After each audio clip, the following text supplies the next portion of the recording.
RRC news के हिंदी समाचार bulletin में मैं शीतल ठाकुर आपका हार्दिक स्वागत करती हूँ। सबसे पहले एक नजर आज की सुर्खियों पर।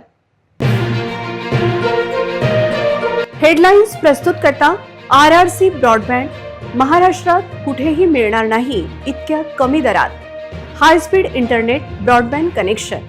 अकोल्यातील ग्राहकांच्या हिताला सर्वोच्च प्राधान्य। पुलिस कर्मचारी के अत्याचार के बाद कोमा में गई युवती को मिले न्याय। मांग को लेकर बालापुर में निकला सर्वदलीय मोर्चा। आरोपी पर कड़ी कार्रवाई की मांग। न्यायिक हिरासत में कैद आरोपी की कारागार के कुएं में आत्महत्या। घटना की उच्च स्तरीय जांच करने की परिवार की मांग। केंद्र के मिशन सुधार की नजर मुफ्त अनाज लेने वालों पर। अब तक 1842 लाभार्थियों का हुआ वेरिफिकेशन।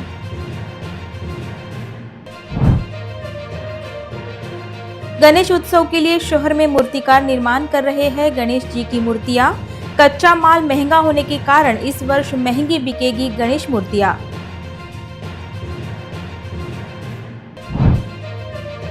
शनिवार को पूरे राज्य में अत्यंत श्रद्धा के साथ मनाई जाएगी आषाढ़ी एकादशी।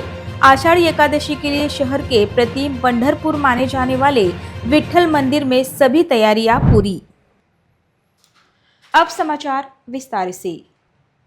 एक पुलिस कर्मचारी द्वारा शारीरिक अत्याचार करने के बाद आत्महत्या का प्रयास करने वाली तथा कोमा में गई युवती को न्याय मिले तथा अत्याचारी पुलिस कर्मचारी पर सख्त कार्रवाई की जाए, इस मांग को लेकर बालापुर में सर्वदलीय मोर्चा का आयोजन कर धरना आंदोलन किया गया। बालापुर थाने के पुलिस कांस्टेबल पवन वडगावे पर शादी का झांसा देकर एक युवती पर अत्याचार करने का गंभीर आरोप है। पीड़िता के परिवार ने इस बारे में पहले ही पुलिस में शिकायत दर्ज कराई थी, लेकिन लगातार मानसिक परेशानी से तंग आकर युवती ने आत्महत्या की कोशिश की। गर्दन में गंभीर चोट लगने की वजह से वह पिछले 3 महीने से अस्पताल में कोमा में है। इस चौंकाने वाली घटना से पूरे बालापुर इलाके में गुस्से की लहर दौड़ गई है।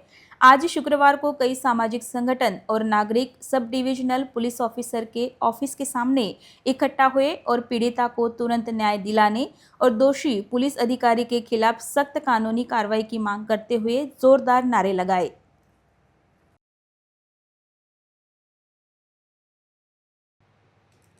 अकोला जिला केंद्रीय कारागृह की सुरक्षा व्यवस्था पर गंभीर सवाल खड़े हो गए हैं। कड़ी सुरक्षा वाले जेल परिसर में एक न्यायिक विचाराधीन कैदी ने कुएं में छलांग लगाकर आत्महत्या कर ली।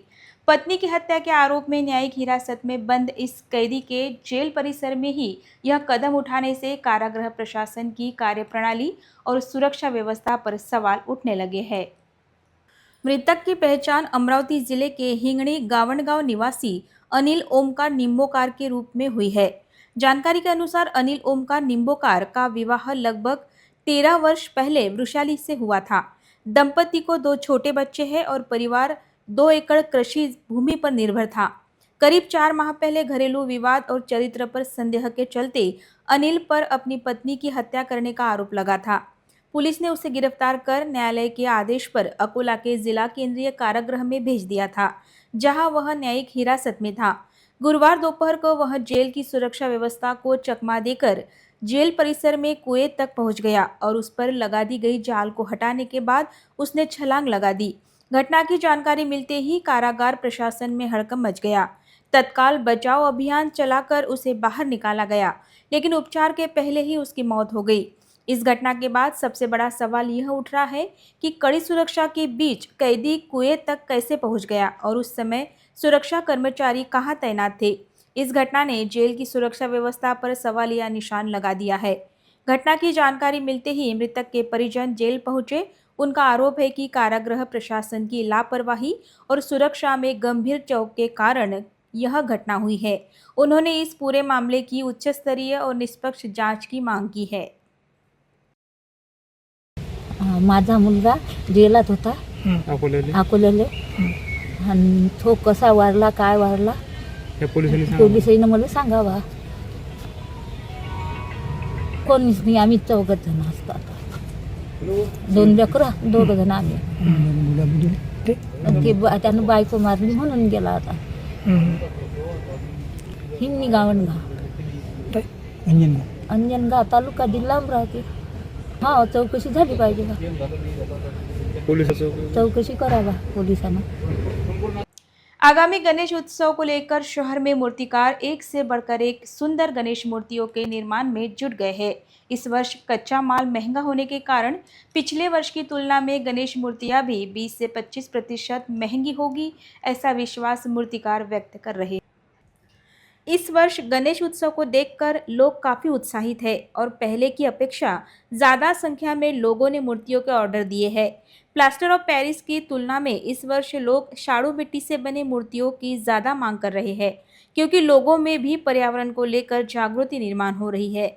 ऐसी जानकारी शहर में पिछले 25 वर्षों से एक से बढ़कर एक सुंदर गणेश मूर्तियों का निर्माण करने वाले प्रसिद्ध मूर्तिकार शिवा मोकलकर ने दी। आता गणपती बनवायला सुरुवात नेमकी आम्ही मे महिन्याच्या सुरुवातीला करतो आम्ही. संपणार आता गणपती बसायच्या 8 दिवस पहिले अगोदर आम्हाला पूर्ण करावंच लागते का. हो.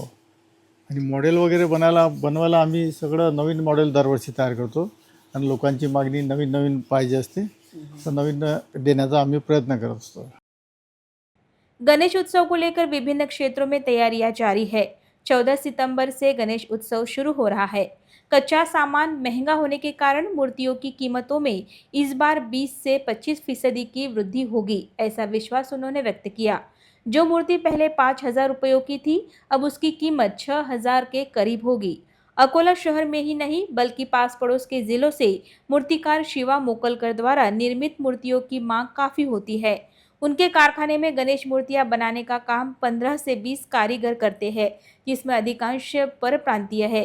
ऐसी जानकारी उन्होंने देते हुए कहा कि मई महीने से ही सभी कारीगर मूर्तियां बनाना शुरू कर देते हैं। कारीगर सांचे में पीओपी डालकर मूर्तियों को तैयार करते हैं।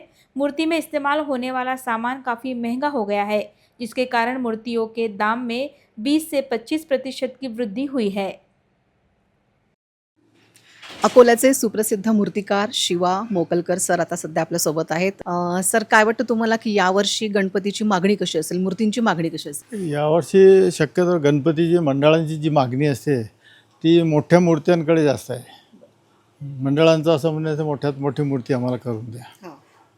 त्याच्यामुळे जे शाडूमध्ये जे काम आहे ते याच्यामध्ये मोठ्या मूर्त्यां शाडूमध्ये करता येत नाही, तर याला POPचा वापर करावा लागतो. अच्छा. कारण कच्चा माल जो आहे तो 25 ते 30% वाढलेला आहे. तर आमच्या किमतीतही 25 ते 30% वाढ झालेली आहे. नाही, आत्ता कसं शाडू मातीच्या ज्या मूर्त्या आहेत त्याची मागणी जास्त वाढली आता. कारण लोकांचा कल आता शाडू मातीकडे जास्त आहे, कारण त्याचं विसर्जन व्यवस्थित होते आणि पर्यावरणपूरक मूर्त्या ज्या आहेत ते लोकांची मागणी जास्त आहे. यावर्षी मूर्त्यांना मागणी चांगली आहे. 2 वर्षाच्या तुलनेमध्ये यावर्षी मूर्त्यांना मागणी चांगली आहे. नक्कीच. अकोल्याचे सुप्रसिद्ध मूर्तिकार शिवा मोकलकर सर आपल्यासोबत होते. आपण तुम्ही बघितलेलं आहे आजूबाजूनी मूर्ती घडवणं सुरू झालेलं आहे आणि शाडूच्या मातीची भरभरून मागणी होते. सरांना भरभरून अपेक्षा यावर्षी की मूर्तीही बऱ्याच जातील. ऑर्डरही सरांकडे भरपूर आलेले आहेत. तरी सर्वांनी इथे एकदा यावं आणि मूर्ती बघून घ्यावी. मी नेहा पाटील, कॅमेरा पर्सन दीपक शर्मासोबत RRC न्यूज़ अकोला. मुफ्त अनाज सिर्फ योग्य लाभार्थियों को ही मिले तथा अनाज वितरण की कालाबाजारी रोकने के लिए केंद्र सरकार की तरफ से शुरू किए गए मिशन सुधार के तहत अकोला जिले के 10,842 लाभार्थी सदस्यों का वेरिफिकेशन हो चुका है।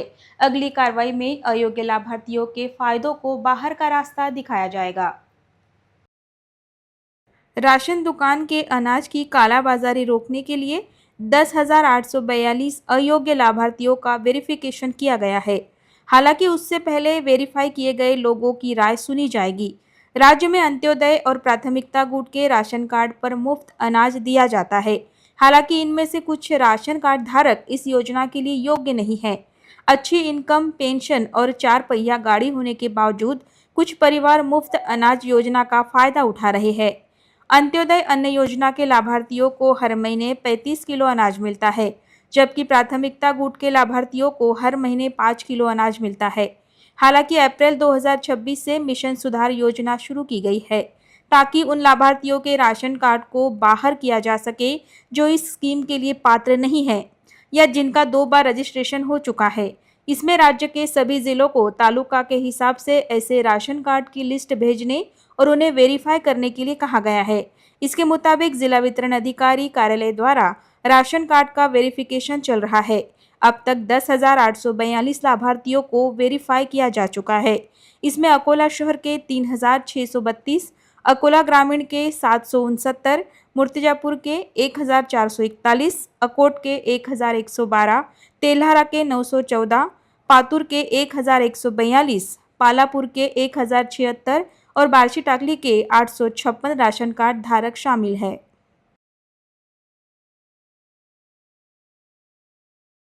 आषाढ़ी एकादशी के मौके पर शनिवार को शहर में भक्ति का माहौल रहेगा। सुबह से देर रात तक अलग अलग मंदिरों में अभिषेक, महाआरती, हरिपाठ, कीर्तन, दिंडी समारोह, अभंगवाणी और प्रसाद वितरण का आयोजन किया जाएगा। आषाढ़ी एकादशी के लिए सभी विट्ठल भक्तों के लिए दर्शन के खास इंतजाम किए गए हैं। शहर के पुराना शहर स्थित 322 साल पुराना विट्ठल मंदिर, जो प्रति पंढरपुर के नाम से जाना जाता है, मंदिर में आषाढ़ी एकादशी की सभी तैयारियां पूरी की गई है। श्री विट्ठल रुक्मिणी मंदिर में आषाढ़ी एकादशी के मौके पर अखंड हरिनाम सप्ताह का आयोजन किया गया है। इस साल यह 93वां साल है। इस साल गर्भगृह में श्री विट्ठल रुक्माई के दर्शन होंगे और मंदिर में फूलों की खास सजावट की जाएगी। आषाढ़ी एकादशी को सुबह 4 बजे श्री विट्ठल रुक्मिणी की मूर्ति की पूजा और अभिषेक मंडल के पदाधिकारी श्री कृष्ण गोवर्धन शर्मा और अर्चना शर्मा करेंगे। आषाढ़ी पूर्णिमा के दूसरे दिन 30 जुलाई को सुबह गोपाल काला का कीर्तन और दही हांडी का आयोजन किया जाएगा। मंडल के सभी पदाधिकारियों ने भक्तों से इन सभी धार्मिक कार्यक्रमों का लाभ लेने की अपील की है। पर्यावरण संवर्धन के लिए अकोला शहर में पीएस नर्सरी तथा संगठन का रीजनल ऑयल मिल्स का अकोला के संयुक्त तत्वावधान में जिले के छात्र, शाला व महाविद्यालय के लिए ग्रीन वसुधा अभियान 1 अगस्त से 15 अगस्त तक चलाया जाएगा, जिसमें बड़ी संख्या में छात्रों तथा नागरिकों ने शामिल होना चाहिए, ऐसा आह्वान किया जा रहा है। ग्लोबल वार्मिंग की वजह से पूरी दुनिया एक गंभीर संकट का सामना कर रही है। इसलिए सिर्फ पेड़ लगाना ही नहीं बल्कि पेड़ों को बचाना भी आज की असली ज़रूरत बन गई है। इसी बैकग्राउंड में जेसीआई अकोला सिटी की पहल पर पीएसवी नर्सरी और association of regional oil mills of Akola यानी अरोमा एसोसिएशन के साथ मिलकर जिले के स्टूडेंट्स, स्कूलों और कॉलेजों के लिए ग्रीन वसुधा कैंपेन चलाया जा रहा है। इस कैंपेन का मुख्य मकसद स्टूडेंट्स में पर्यावरण के प्रति जिम्मेदारी की भावना पैदा करना और हर एक स्टूडेंट को जिम्मेदारी का संकल्प दिलाना और अकोला को हरा भरा बनाना है। यह जानकारी जेसीआई अकोला सिटी के प्रेसिडेंट अमोल अग्रवाल, सेक्रेटरी अभय राठी, जेसीआई अकोला सिटी और पीएसवी नर्सरी के प्रोजेक्ट डायरेक्टर डॉक्टर प्रिया वखारिया, साथ ही जेसीआई अकोला सिटी और association of regional oil mills of Akola के प्रोजेक्ट डायरेक्टर लक्ष्मीकांत डागा ने शुक्रवार को आयोजित एक प्रेस कॉन्फ्रेंस में दी। इस मौके पर उन्होंने कहा, इस साल हम यह नहीं गिनेंगे कि हमने कितने पेड़ लगाए, बल्कि हम यह गिनेंगे कि हमने कितने पेड़ बचाए। यही ग्रीन वसुधा कैंपेन का असली मकसद है। यह कैंपेन 1 अगस्त 2026 से 15 जनवरी 2027 तक चलाया जाएगा, ताकि एजुकेशन डिपार्टमेंट के 1,80,000 पेड़ लगाने के लक्ष्य में योगदान दिया जा सके। पेड़ों के रखरखाव और बचाव की जांच एक एक्सपर्ट कमेटी करेगी, जिसमें oxygen man Shanmukhanathan, assistant officer Namrata Tale, Mahabeej के retired officer Shyamlal Tibude, environmental expert Uday Waje और रानवारा संस्था की प्रेसिडेंट पल्लवी दिवेकर शामिल होगी। 26 जनवरी को पेड़ों की शानदार देखभाल करने वाले स्टूडेंट्स, युवाओं और कॉलेजों को सिटी चैंपियन अवार्ड से सम्मानित किया जाएगा। स्टूडेंट्स, पेरेंट्स और स्कूलों से अपील की गई है कि वे इस कैंपेन में बढ़ चढ़कर हिस्सा लें और अपनी सामाजिक जिम्मेदारी पूरी करें। इस अभिनव अभियान के बारे में अधिक जानकारी के लिए 7768822909 पर संपर्क करें। इस अभियान की सफलता के लिए डॉक्टर दीपक वखारिया, डॉक्टर संकेत वखारिया, संजय श्रावगी, नितिन भारुका, आनंद अग्रवाल, संदीप अग्रवाल, गौतम श्रावगी, सुमित बंसल, संकल्प गजघाटे, जयेश लगड़, श्रीमती रेवती धोरे, ज्ञानेश्वरी बनकर, सीए राजन कलंत्री, पलक खंडेलवाल, भवानी शाह, डॉक्टर सुचिता मोहता, सीए पायल गट्टानी, सीए निधि लदनिया, पूजा अग्रवाल, अर्की, चंचल राठी, ॲडव्होकेट वर्षा लाहोटी, अपूर्वा पडगिलवार, मेघ राठी, स्मिता डागा, ममता मुंदडा, श्वेता लाहोटी, अनोखी झुंझुनवाला, सीए कोमल मालानी, विशाखा धूत, मोनिका राठी, मोहम्मद जुबैर, मोहम्मद तारिक के साथ JCI Akola city, PSV nursery और अरोमा एसोसिएशन के सभी पदाधिकारी और वॉलेंटियर कड़ी मेहनत कर रहे हैं। पर्यंत पोहोचतील. त्यांना फक्त ते लावून जपवणं आहे आणि जपवण्यासाठी GPS मॅप कॅमेरा नावाचं ॲप आहे. त्या ॲप थ्रूच आम्ही फोटो मागवतोय, म्हणजे एआयचा दुष्परिणाम याच्यावर होणार नाही आणि फेक रिपोर्टिंग होणार नाही. मी आता यासाठी एक आवश्यक होतं की लोकल मेंटर तिथे अवेलेबल, तर आमचं लोकल मेंटर ट्रान्सपोर्टेशन तिथे अवेलेबल राहणार आहे. तर या हिशोबानं अरोमा आहे. मागील 6 वर्षापासून आम्ही ते काम करतो आहे लहान मुलांसोबत. त्यामुळे संकल्पना एक अशी आली होती की लहान मुलं आपलं भविष्य आहे आणि म्हणून आम्ही विचार केला की झाडं तर लावायची आहे. दरवर्षी लाखो लोक संख्येमध्ये आपण झाडं लावतो अकोल्यामध्ये, पण त्यापैकी काहीच झाडं उरतात. पण लावताना आपण त्यांना दिलं, सगळं केलं तरी पण हे का होतं आहे आणि मुलांना त्याच्या अगेन्स्टमध्ये काही भेटलं तर मुलांना काही मोटिवेशन जास्त चांगलं काम करतात. म्हणून अशी संकल्पना आली की आपण एका कॉम्पिटिशनच्या फॉर्ममध्ये ट्री प्लांटेशन जर केलं तर पेरेंट्सला म्हणजे पालकांना आणि मुलांना दोघांनाही प्रोत्साहन मिळेल की ट्री प्लांटेशन कॉम्पिटिशनमध्ये आपल्या मुलांना अवॉर्ड भेटला पाहिजे, शाळेला पुरस्कार मिळाला पाहिजे, जेणेकरून त्यांना प्रोत्साहन मिळेल हे ट्री प्लांटेशन करायचं आणि त्याला सस्टेन करायचं. डॉक्टर संगीता खाली शब्द सांगते. त्यांचं म्हणणं आहे की जसं लहान मुलांना आपण 6 महिने जपतो दूध पाजून, तसं जर आपण झाडांना 6 महिने चांगल्या प्रकारे पोषण दिलं तर ते झाड खूप चांगले निरोगी राहतील आणि चांगल्या लॉंग टर्मपर्यंत त्यांना जगण्यामध्ये हेल्प होईल, सुदृढ होतील. आपलं संकल्पना अशी आहे की अकोल्यातील सगळ्या शाळांना आपण इन्व्हाइट करतो आहे आम्हाला जॉईन करायला ॲज अ स्कूल कॅटेगरी आणि स्टुडंट कॅटेगरी. शाळांनी आपले कॅम्पस ग्रीन करायचे आहे. त्याच्या अगेन्स्टमध्ये आपण त्यांना best green campus of Akola असा अवॉर्ड देणार आहे. School with maximum number of participants असा अवॉर्ड राहणार आहे.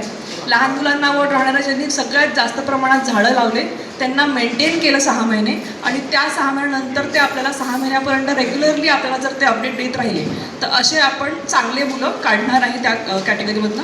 जजेसचं एक पॅनल राहणार आहे, ते सिलेक्ट करणार आहे कॅटेगरी 15 जानेवारीपासून तर 25 जानेवारीपर्यंत. 26 जानेवारीला त्या मुलांचं आणि शाळेचं फेलिसिटेशन होणार आहे. असं एक ओव्हरऑल कन्सेप्ट आहे.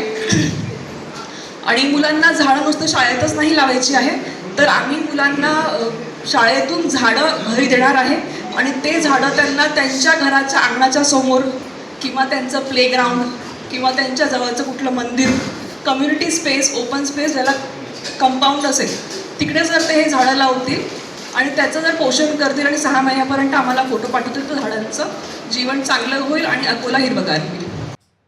अनुसूचित जाति उपवर्गीकरण ABCD लागू करने की मांग को लेकर मातंग समाज अनुसूचित जाति उपवर्गीकरण समर्थन कृति समिति, सकल मातंग समाज तथा लहूजी शक्ति सेना महाराष्ट्र के संयुक्त तत्वावधान में आज शुक्रवार को अमरावती में भव्य जन आक्रोश महामोर्चा निकाला गया। आक्रोश महामोर्चा में महाराष्ट्र के कई प्रमुख सामाजिक नेता उपस्थित थे। महामोर्चा सुबह 11 बजे नेहरू मैदान में शुरू हुआ। इसके बाद इरविन चौक स्थित लहूजी साळवे की प्रतिमा, जयस्तंभ चौक, मालवीय चौक तथा डॉक्टर बाबा साहेब आम्बेडकर की प्रतिमा पर पुष्पांजलि अर्पित करते हुए मोर्चा जिलाधिकारी कार्यालय पहुंचा, जहां शासन के नाम ज्ञापन सौंपा गया। समिति का कहना है कि सर्वोच्च न्यायालय ने 1 अगस्त 2024 को अनुसूचित जातियों के उपवर्गीकरण को लेकर राज्य सरकार को आवश्यक कार्रवाई करने का निर्देश दिया था, लेकिन अब तक इस पर अमल नहीं हुआ है। उनका कहना था कि मातंग समाज सहित अन्य वंचित वर्गों के लिए उपवर्गीकरण लागू करना आवश्यक है। इस आक्रोश महामोर्चा में हजारों समाज बांधवों ने उपस्थित रहकर अपनी मांग को मजबूत करने का काम किया। 24 जुलैला अमरावती शहरामध्ये सकल मातंग समाजाचा आक्रोश मोर्चा त्या मोर्चाचं आयोजन केलेलं होतं। राजकमल ते कलेक्टर ऑफिस अशा पद्धतीचा हा मोर्चा या ठिकाणी आयोजित केलेला होता आणि या मोर्चामध्ये जवळपास 5000 लोक गावोगावची लांबून नांदेडपासून तर तुमच्या बीड जिल्ह्यामधून तर नांदेडमधून तर अनेक ठिकाणची या ठिकाणी आलेली होती। यामध्ये आमदार आलेले आहेत, आमच्या समाजाची नेते मंडळी आलेली आहेत। सर्वांनी एक विचार संदेश समाजाला दिलेला आहे की अबगड आरक्षण झालं पाहिजे. यासाठी झालं पाहिजे की गेल्या 30-35-40 वर्षाचा हा जो बॅकलॉग आहे हा बॅकलॉग भरून निघाला नाही आहे. आजही अनुसूचित जातीमधल्या ज्या काही जाती आहेत त्या मागे आहेत, शैक्षणिकदृष्ट्या मागे आहेत, सामाजिकदृष्ट्या मागे आहेत, सांस्कृतिकदृष्ट्या मागे आहेत. आणि स्वातंत्र्य मिळाल्यानंतर पदरात जर काही पडत नसेल, त्या लोकशाहीचा जर लाभ मिळत नसेल, तर साहजिक आहे की प्रत्येक जात ही आज आपला स्वाभिमान शोधते आहे, ते हक्क मागत आहे. आणि या हक्क मागण्याच्या संदर्भामध्ये आज या मातंग समाजाच्या वतीने इतर ज्या जाती आहेत त्यामध्ये आमचे चामार बांधव असतील, खाटीक बांधव असतील, मेहतर बांधव असतील, ही सगळी मंडळी आज या ठिकाणी एकवटलेली होती. आणि सर्वांच्या वतीने शासनाला एक निवेदन दिलं गेलेलं आहे की आमच्या हक्काचं जे आहे, आम्हाला जे मिळालेलं आहे एस टीच्या नावाखाली जे काही आरक्षण आहे त्या आरक्षणाचं एकतर सबळ गट आणि दुर्बळ गट, आर्थिकदृष्ट्या सबळ, आर्थिकदृष्ट्या दुर्बळ अशा पद्धतीचं विभाजन जर झालं तर खऱ्या अर्थाने समाजाचा हा जो स्तर आहे, निम्न स्तर आहे, हा उंचावेल. लोकांना शिक्षण मिळेल, ज्ञान मिळेल, लोकांना नोकऱ्या मिळतील, प्रत्येक घरामध्ये चूल पेटेल. आणि या अनुषंगाने हा सगळा लढा सकल मातंग समाजाच्या वतीने आमची सगळी मंडळी एकत्र आली. गेल्या 1 महिन्यापासून आम्ही झटत आहोत आणि हा मोर्चा या ठिकाणी अमरावती शहरामध्ये यशस्वी झालेला आहे अशी या ठिकाणी मला पूर्ण खात्री आहे. 214 ग्राम मेफोड्रोन ड्रग के साथ एक आरोपी को गिरफ्तार किया गया। यह कार्रवाई क्राइम ब्रांच यूनिट 1 टीम ने की। यह देखते हुए अमरावती शहर में एमडी बेचने वाले फिर से एक्टिव देखे जा रहे हैं। पुलिस को जानकारी मिली थी कि अमरावती के पाटीपुरा इलाके में एक लाल स्विफ्ट कार में एक अपराधी जा रहा है, जिसके पास एमडी ड्रग्स है, जो बेचने के लिए ताजनगर इलाके में जा रहा है। इसके बाद क्राइम ब्रांच के कर्मचारियों ने नागपुरी गेट इलाके के पाटीपुरा में सईद खान शरीफ खान को रोककर उसकी तलाशी ली। तब उसके पास 214 ग्राम मेफेड्रोन ड्रग मिला।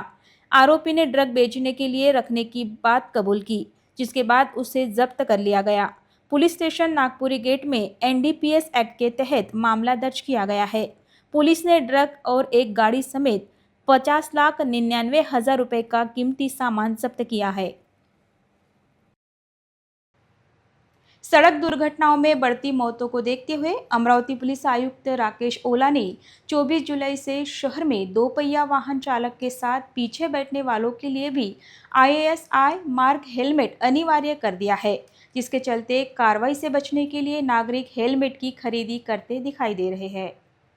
24 जुलाई से अमरावती शहर और ग्रामीण क्षेत्रों में विशेष जांच अभियान चलाकर नियमों का सख्ती से पालन कराया जाएगा। पुलिस के अनुसार अभी तक हेलमेट न होने के कारण सड़क हादसे में सैकड़ों लोगों ने अपनी जान गंवाई है।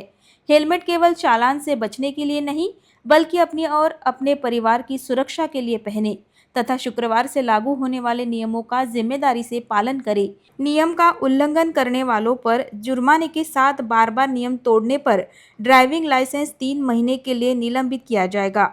हेलमेट न पहनने वालों पर कड़ी कार्रवाई की जाएगी। ऐसा आदेश जारी होने के बाद अमरावती शहर के वाहन चालकों में कार्रवाई से बचने के लिए हेलमेट की खरीदारी शुरू हो गई है। अमरावती शहर के विविध दुकानों में तथा रास्ते किनारे लगे हेलमेट की दुकानों पर हेलमेट की खरीदारी करते कई नागरिक दिखाई दे रहे हैं। वंचित बहुजन आघाड़ी द्वारा आयोजित महाराष्ट्र बंद को अकोट शहर तथा ग्रामीण में अच्छा प्रतिसाद मिला। पूरा अकोट शहर बंद रहा। जगह जगह कार्यकर्ताओं ने केंद्र सरकार के खिलाफ जोरदार प्रदर्शन किया। वंचित बहुजन आघाड़ी के प्रकाश आंबेडकर ने 23 जुलाई को पूरे महाराष्ट्र में बंद का आह्वान किया था। यह आंदोलन केंद्र सरकार और दिल्ली पुलिस की कुल हरकतों के विरोध में किया गया था, जो लोकतांत्रिक तरीकों से अपनी आवाज़ उठा रहे छात्रों की आवाज़ दबा रहे थे। वंचित बहुजन आघाड़ी अकोट शहर तथा ग्रामीण की ओर से गुरुवार सुबह 10 बजे छत्रपति शिवाजी महाराज चौक पर इकट्ठा होकर रैली निकाली गई। अकोट शहर की मुख्य सड़कों पर निकाली इस रैली में केंद्र सरकार के खिलाफ जोरदार नारेबाजी की गई। इस आंदोलन में शिवसेना ठाकरे गुट, कांग्रेस, सक्षम सामाजिक संगठन, छावा संगठन और 11 सामाजिक संगठनों ने बंद को समर्थन दिया।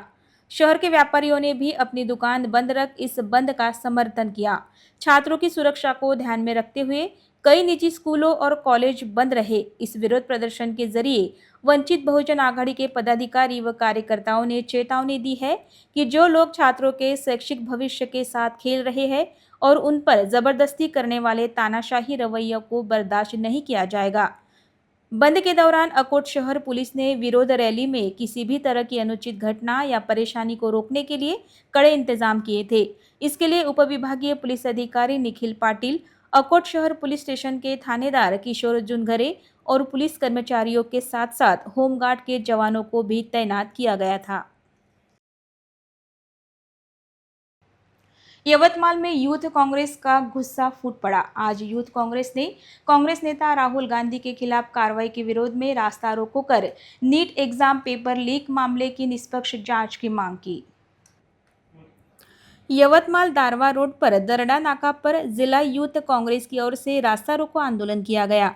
आयोजकों ने बताया कि यह विरोध राहुल गांधी की गिरफ्तारी, नीट पेपर लीक मामले की निष्पक्ष जांच, दिल्ली में जंतर मंतर पर प्रदर्शन कर रहे छात्रों पर कथित लाठीचार्ज के विरोध और केंद्रीय शिक्षा मंत्री धर्मेंद्र प्रधान के इस्तीफे के विरोध में किया गया।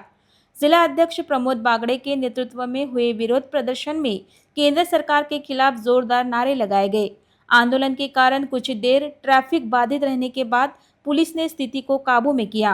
प्रमोद बागड़े ने आरोप लगाया कि नीट पेपर लीक होने से छात्रों का भविष्य खतरे में है और प्रदर्शन कर रहे छात्रों पर कथित लाठीचार्ज निंदनीय है।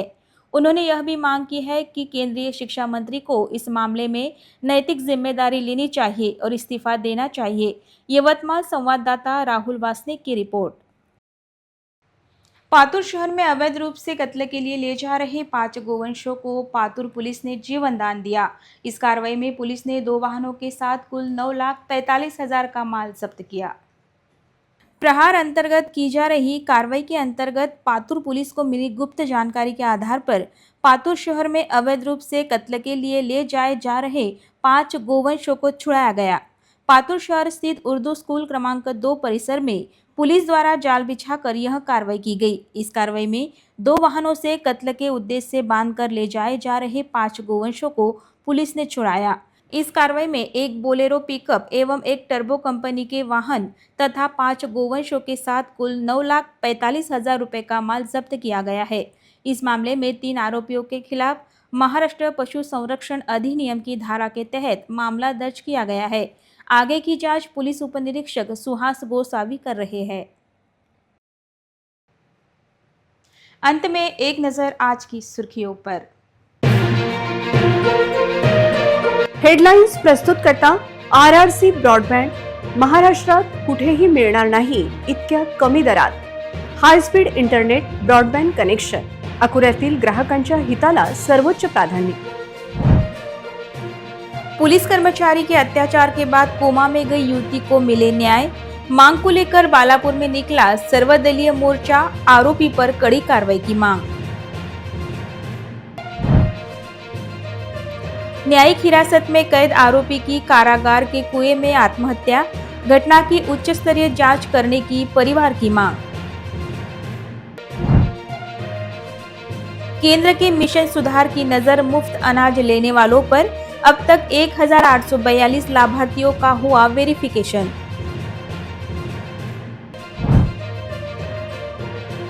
गणेश उत्सव के लिए शहर में मूर्तिकार निर्माण कर रहे हैं गणेश जी की मूर्तियां। कच्चा माल महंगा होने के कारण इस वर्ष महंगी बिकेगी गणेश मूर्तियां।